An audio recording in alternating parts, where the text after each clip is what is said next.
Dalam kehidupan, kita tidak terlepas dari satu hal namanya perubahan. Hal paling sulit menghadapi perubahan adalah bagaimana kita beradaptasi, sehingga harus keluar dari zona nyaman kita. Revolusi digital dan teknologi tentunya salah satu perubahan yang memaksa kita sebagai orang tua untuk belajar lebih lagi.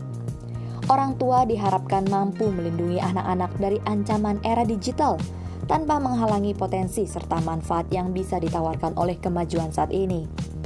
Dalam Good News program kali ini hadir Himawan Hadira Harja, Executive Director dari Family First Indonesia.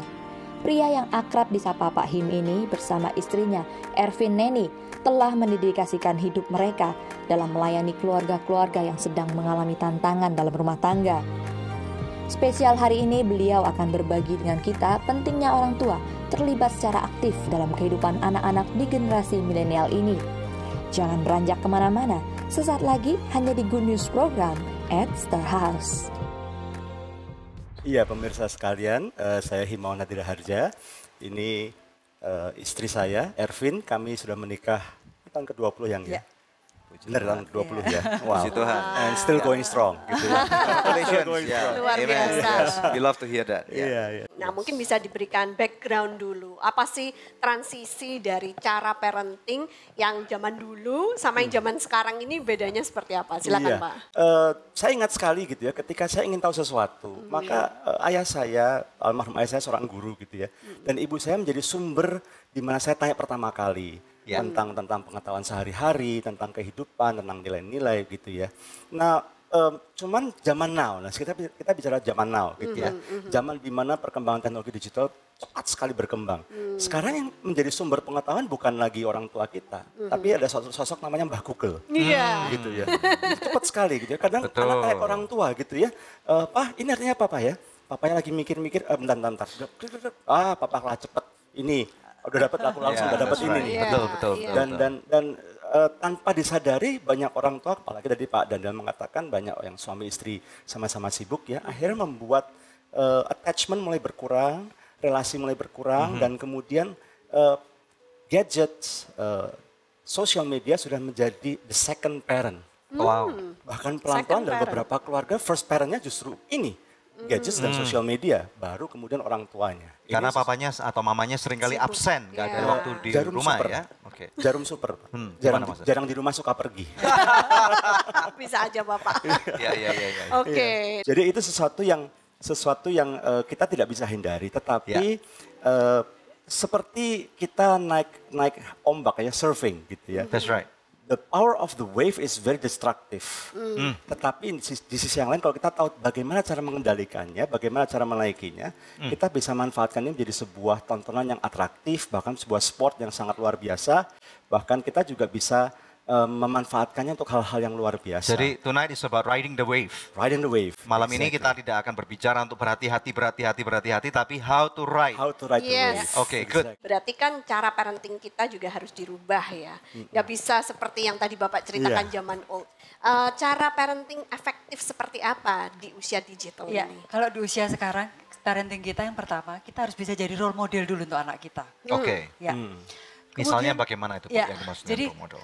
Kalau kita ingin Pak, anak kita melakukan sesuatu, kita lebih dulu melakukannya Pak. Jadi ini maksudnya Ibu bicara ngarahnya ke disiplin online gitu? Ya, kalau mama kita ingin nih anak kita tertib dalam menggunakan gadget, kita pun juga harus lebih dulu melakukan. Jadi kasih contoh dalam hal ini. Misalnya kalau makan nggak boleh lihat handphone, nah papa mamanya juga nggak boleh lihat handphone Nggak gitu boleh. kan. Mau ngepost sesuatu kita juga harus hati-hati Bu. Oke. Ya, kadang-kadang anak saya tuh suka ngepost sembarangan.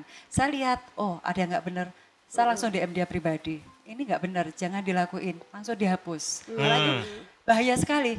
Karena kadang-kadang mereka nggak sadar ya. Nggak sadar. Jadi anak saya pernah posting sesuatu yang memang bijak. gambarnya memang cukup bagus, tapi ada tulisan-tulisan kecil yang ketika saya perhatikan, waduh ini ada sejumlah kata yang kurang pantas gitu ya. Langsung saya direct message ke dia, tapi saya nggak langsung tegur, saya tanya dulu. Ini maksudmu postingnya seperti ini apa gitu ya. Dan dia bilang, oh ini gambarnya bagus kok. Iya, tapi tulisannya keperhatiin. Oh iya papi. Jadi gini Pak, kembali lagi kan nggak ada orang tua yang sempurna, tidak ada yang sempurna. Betul. Ya kan? Memang kalau mereka membuat satu kesalahan, ya sudah mereka datang ke kami dan kami memberikan koreksi.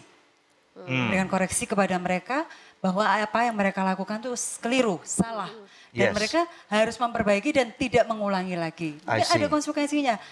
Mungkin gadget kami ambil untuk sementara waktu. Jadi penyitaan ini adalah hal yang Perlu sangat ya efektif. dilakukan. Iya, kita memberikan punishment ke mereka. Berapa lama Oke. kira-kira Bu? Ya tergantung kesalahannya seberapa besar Bu Devi. I see, Dilihat per oke. case-nya. Case per case, jadi tidak ada standar Iya. yang kaku, lihat case per case, mungkin 2 hari 3 hari dulu gitu ya. nanti Jadi kita ini lihat. berarti mau nggak mau orang tua pada zaman ini harus menjadi orang tua yang cerdas ya Pak? Oh Iya. iya. Iya, kita nggak bisa Pak. Maksudnya kita pakai old styles dengan zaman now ini pasti nggak bisa. Iya. Sudah tuntutan zaman rupanya. Sudah tuntutan zaman. Iya, Sehingga iya, mau iya, tidak iya. mau saya encourage juga ke pemirsa Good News gitu ya. Jangan update gitu ya dan jangan update gitu ya, kurang update. dan jangan takut juga untuk embracing the change gitu ya. Karena yang pasti orang tua juga perlu tahu gitu ya tentang media sosial. Orang tua juga perlu follow juga media sosial anaknya. Asal pesan kami jangan kemudian orang tua yang lebih attach ya.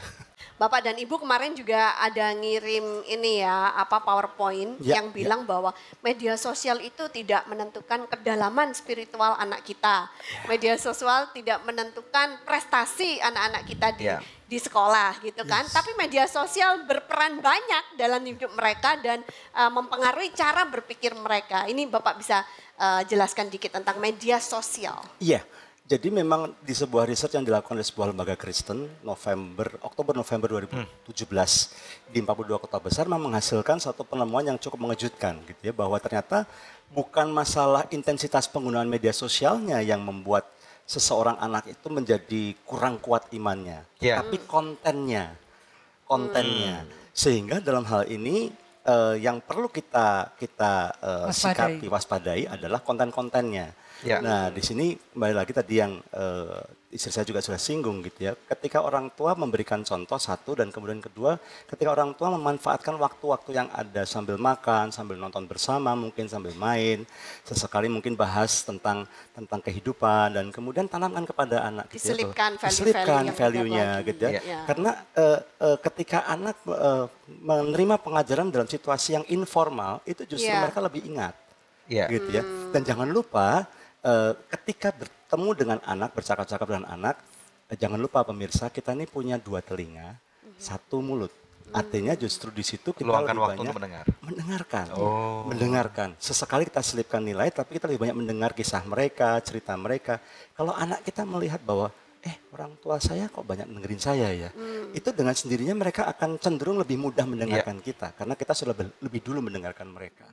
Halo teman-teman sekalian, saya percaya bahwa video yang baru saja Anda saksikan sudah menjadi berkat buat Anda. Dan saya secara pribadi berharap bahwa setiap tayangan baik berupa Good News program ataupun penjabaran firman Tuhan atau hal-hal lain yang Anda saksikan itu pasti akan menjadi berkat buat setiap kehidupan Anda.